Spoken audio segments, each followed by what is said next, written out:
सृष्टि की आरंभ से पहले ही माँ आदि शक्ति योनि रूप में नीलाचल पहाड़ में रहती आ रही है और हमेशा रहेगी। नीलाचल पहाड़ जो असम गुवाहाटी में है, जहाँ माँ कामाख्या का शक्तिपीठ है। माँ कामरूपिणी यानी माँ कामाख्या कामरूप की हर घर में निवास करती है। माँ यहाँ परम ब्रह्म योनि स्वरूप में है, अर्थात यहीं से ही पूरी सृष्टि की शुरुआत हुई थी। माँ आदि पराशक्ति की परम ब्रह्म योनि से ही हम सभी का अस्तित्व है। धार्मिक मान्यता अनुसार सृष्टि की रचना के लिए माँ को हर साल रजस्वला धर्म से गुजरना पड़ता है, जिसे अम्बुबाची महायोग कहा जाता है। माँ यहाँ योनि रूप में है, इसलिए हर साल आषाढ़ यानी जून के महीने में माँ रजस्वला होती है और तब 3 से 4 दिनों के लिए माँ कामाख्या शक्तिपीठ का मूल द्वार बंद रहता है। माँ कामाख्या के साथ साथ पूरी प्रकृति रजस्वला होती है, क्योंकि माता सती हो, माता पार्वती हो, माँ के सभी रूप जो है वो सभी प्रकृति है, एक ही शक्ति है और वो शक्ति है माँ आदि शक्ति। लेकिन माँ की रजस्वला होने से पूर्व कामाख्या शक्तिपीठ के गर्भगृह में एक ऐसा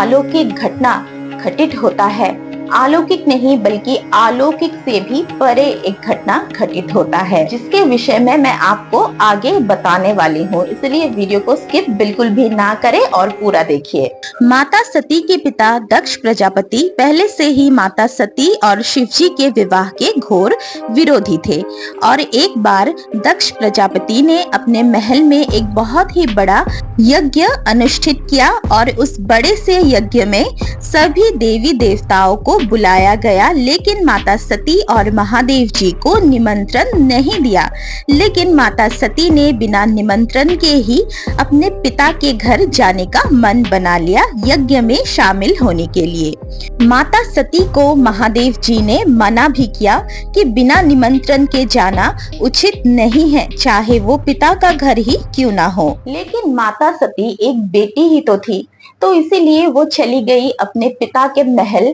यज्ञ में भाग लेने के लिए। लेकिन माता सती को ये बिल्कुल भी पता नहीं था कि आगे उनके साथ क्या होने वाला है। माँ को ये भी पता नहीं था कि उनको अपने ही पिता ने पराया कर दिया। माँ तो चली गई अपने पिता के महल, पर वहाँ दक्ष प्रजापति ने माता सती का तो अपमान किया ही, साथ ही भरी महल में महादेव का भी घोर अपमान किया, जो माँ सहन नहीं कर पाई और अपने ही ऊर्जा से माँ ने अपने शरीर को भस्म कर दिया। और जब महादेव को इस बात का पता चला, तब दुख और क्रोध में आके महादेव ने माता सती के मृत शरीर को अपने कंधे पर ले लिया और तांडव करने लगे, जिसकी वजह से पूरी सृष्टि विनाश के कागार तक आ पहुंची। लेकिन सृष्टि को बचाने के लिए और सभी देवी देवताओं के अनुरोध से जगत के पालनहार श्री हरि विष्णु जी ने अपने सुदर्शन चक्र से माता सती की देह को कई हिस्सों में काट दिया और पृथ्वी के कोने कोने पर माता सती का अंग बिखर गया और जहां पर माता सती का अंग गिरा, वहीं पर उसी स्थान पर एक एक शक्तिपीठ का निर्माण हुआ। कहा जाता है कि माता सती के 51 शक्तिपीठ है, लेकिन आज भी कुछ शक्तिपीठ जो है वो गुप्त रूप में है और सभी शक्तिपीठों में से माँ कामाख्या शक्तिपीठ को सर्वोच्च, सर्वोत्तम तथा मुख्य माना गया है। पर जनविश्वास अनुसार अम्बुबाची का महायोग शुरू होने से पहले पहले जब कामाख्या शक्तिपीठ के गर्भगृह का मुख्य द्वार बंद किया जाता है, तब गुप्त हो या फिर प्रसिद्ध हो, सभी शक्तिपीठों से माँ की अंग की ऊर्जाएं आके कामाख्या शक्तिपीठ के गर्भगृह में आके समाहित हो जाता है और माँ के सभी अंग एक दूसरे से जुड़ जाता है और माँ आदि पराशक्ति अपना पूर्ण रूप ले लेती है और तभी अम्बुबाची का महायोग शुरू हो जाता है, यानी माता रजस्वला होती है और माता के साथ साथ पूरी प्रकृति जो है प्रकृति रजस्वला होती है, क्योंकि माँ आदि शक्ति तो खुद प्रकृति ही है। इसीलिए अम्बुबाची महायोग में शामिल होने के लिए पृथ्वी के कोने कोने से लोग कामाख्या शक्ति पीठ आते हैं उसी ऊर्जा को अनुभव करने के लिए। गर्भगृह की परिक्रमा बाहर से ही करते हैं क्योंकि अंदर मां आदि शक्ति पूर्ण रूप धारण करके गर्भगृह में विराज कर रही होती है। अम्बुबाची के दौरान सभी योगिनियां, देवी देवतागण तथा संसार की सारी सकारात्मक ऊर्जाएं मां कामाख्या की निवास स्थान में परिभ्रमण करते रहते हैं। गर्भगृह के आसपास तो और भी ज्यादा ऊर्जा का संचार निरंतर होता रहता है। माँ जब अपने रजस्वला धर्म से गुजर रही होती है और इसी समय को कहा जाता है अम्बुबाची का महायोग। महायोग इसीलिए कहा जाता है कि इस समय पूरी प्रकृति बहुत ही अलौकिक दौर से गुजर रही होती है और ये समय माँ से आशीर्वाद लेने का बहुत ही सिद्ध समय होता है, क्योंकि इस समय एक ही साथ एक ही जगह पर सभी सकारात्मक ऊर्जाओं का निवास होता है। इस समय माँ के रक्षा के लिए माँ के भैरव तथा सभी योगिनी, बेताल, देवी देवताएं अपनी जागृत ऊर्जाओं के साथ माँ के आसपास ही रहते हैं और जो भी भक्त सच्चे दिल से माँ से इस समय जो भी प्रार्थना करते हैं, कहा जाता है कि माँ के साथ साथ सभी देवी देवताएं उस भक्त की उस इच्छा को पूर्ण करते हैं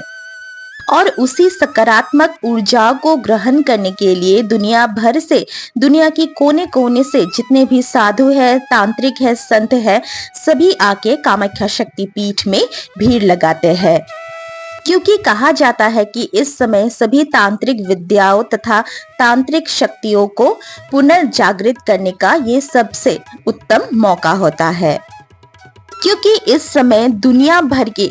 भर के नहीं बल्कि पाताल हो, पृथ्वी हो या फिर स्वर्ग लोक हो, सभी जगहों से जितने भी सकारात्मक ऊर्जाएं होते हैं, सभी आके माँ के गर्भगृह के आसपास परिभ्रमण करते रहते हैं और उन्हीं सकारात्मक ऊर्जाओं को अपने अंदर समाहित करने के लिए तांत्रिक इस समय खास पूजा पाठ विधि विधान भी करते हैं। सिर्फ तांत्रिक ही नहीं बल्कि इस समय माँ के सभी भक्त माँ से खास ऊर्जाओं को तथा पूरे ब्रह्मांड से सकारात्मक ऊर्जाओं को अपने अंदर समाहित करने के लिए अम्बुबाची का खास व्रत भी करते हैं तथा अम्बुबाची के नीति नियम को खास तरीके से पालन भी करते हैं। माँ कामाख्या से जुड़ी हुई इन खास तथा अलौकिक घटनाओं को दूसरों को भी बताएं और इसके लिए आप ये वीडियो जितना हो सके शेयर कीजिए। और अगर आज आप हमारे चैनल पर नए आए हो तो चैनल को जरूर सब्सक्राइब कीजिए और पास में दिया गया बेल आइकन को भी प्रेस करके ऑल करके रखिए ताकि जब भी हम नए वीडियोस डालें आपको उसकी नोटिफिकेशन मिले।